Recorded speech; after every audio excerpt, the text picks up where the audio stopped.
Before I get into the kind of build videos for this pedal board project, I really want to take you over to my neighbor Dave's house, who is a luthier.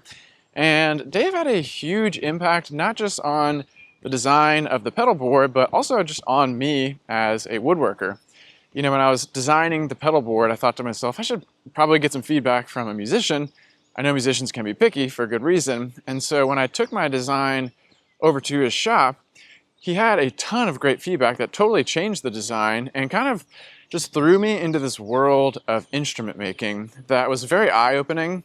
And I just want to take you to his shop and let him speak for himself and just kind of show you some of the things that he showed me that made me think differently about woodworking and really impacted this project.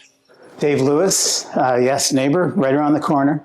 And this is my shop. So yeah, I mean, I've been building guitars for, on and off for over 40 years. This is the bench that I bought when I was apprenticing to Dave Traphagen out in Washington State 43 years ago. Wow. This bench has been with me. I've traveled with it.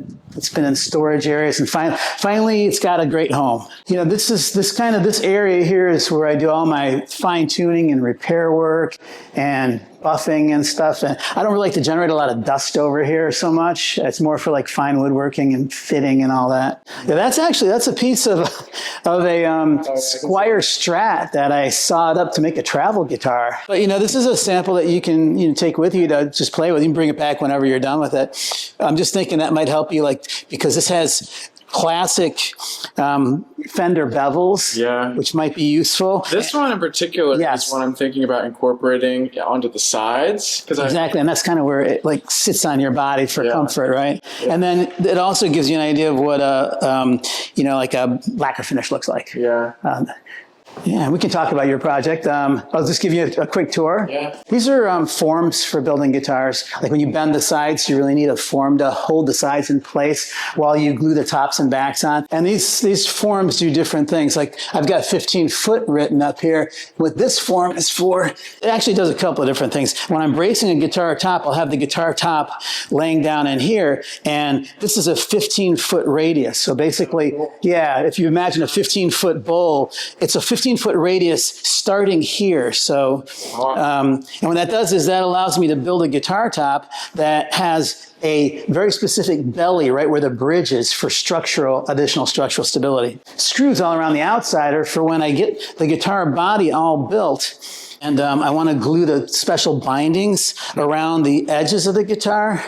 And then what I can do once the body is here, I can glue my bindings into the channels and use rubber bands, big rubber bands, to stretch and pull. So this is a guitar you built? Yeah, this is one I just finished. Amazing. Thank you. This guitar is built out of European spruce top.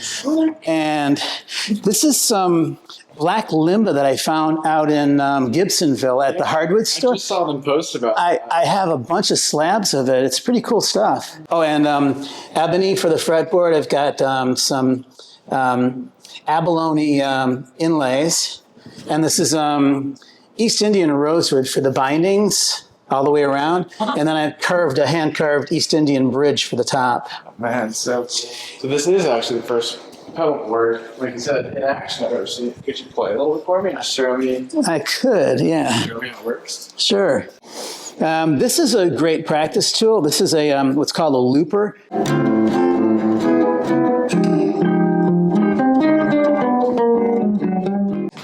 These are what I use mostly. This is a reverb pedal, good reverb pedal, and a delay pedal. If I put reverb and delay on, it makes a big difference.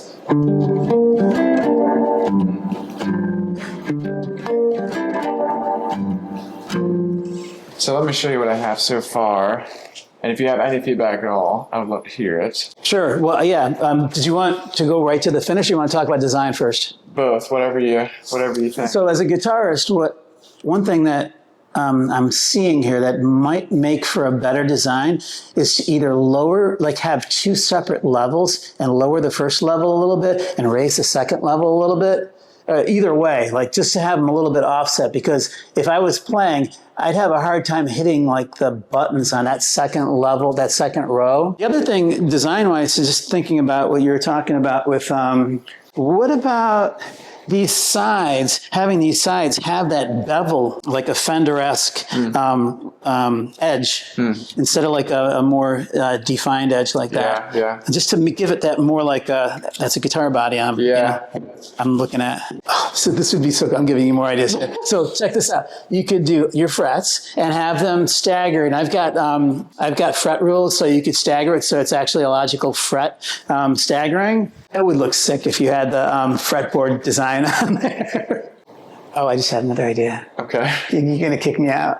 I mean, you're going to have to leave because you're going to be like, he's got too many ideas. This is what I do to myself every project. That's so funny. So I walked away with a lot after spending some time with Dave, kind of in the early phases of this project and, sort of building things out.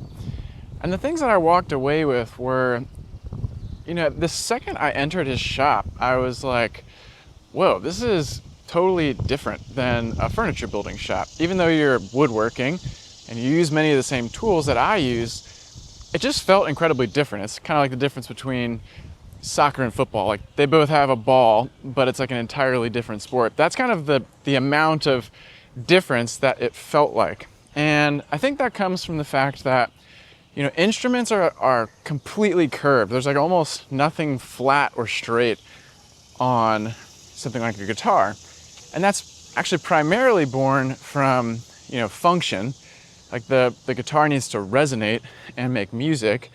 And in order to do that, it needs to have curves all over the place. It also has to feel good in your hand. So it's primarily driven by function. But the impact is that the form is incredibly beautiful and feels very human.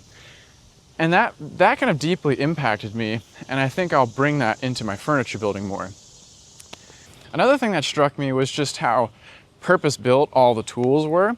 Like, there's just so many specific tools that do like one thing incredibly well, and many of those things were actually sort of handmade jigs that Dave built himself, and that's another thing I think I'll try and kind of implement in some of my work.